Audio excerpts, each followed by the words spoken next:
Full Moon sale காலை 9 மணியிலிருந்து இரவு 12 மணி வரை மே 31 ஒரு நாள் மட்டும்.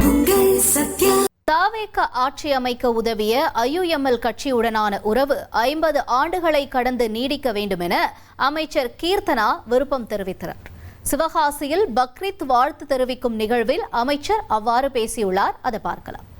நீங்க எப்படி ஒரு ஆட்சியிலும் பங்கேற்று ஒரு பெருமிதமா ஒரு கண்ணீர் விட்டு அதை பேசுறீங்களோ, நாங்களும் அதை கண்ணீர் விட்டு நீங்க எங்களுக்கு ஒரு கரெக்டான தருணத்தில் உதவியா இருந்தனாலதான் எங்களால் இன்னைக்கு ஆட்சி அமைச்சு முதலமைச்சர் மாண்புமிகு முதலமைச்சர் சி ஜோசப் விஜய்னு சொல்ற ஒரு பெருமிதத்தோட இன்னைக்கு இருக்கோம்னா உங்களுடைய சப்போர்ட்டும் இதுல ஒரு காரணம் மட்டும்தான்.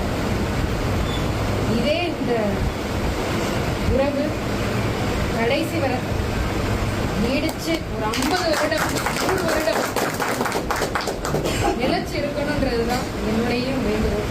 கண்டிப்பாக அது நிலைச்சிருக்கும். நான் அப்பாவாகவும் அம்மாவாகவும் அண்ணனாகவும் தங்கையாகவும் எல்லாரையும் நான் பார்க்குறேன். இதே உறவு இது கண்டிப்பா தொடர்ந்து நீடிச்சுக்கிட்டே இருக்கணும். ஃபுல் மூன் சேல் காலை 9 மணியிலிருந்து இரவு 12 மணி வரை மே 31 ஒரு நாள் மட்டும்.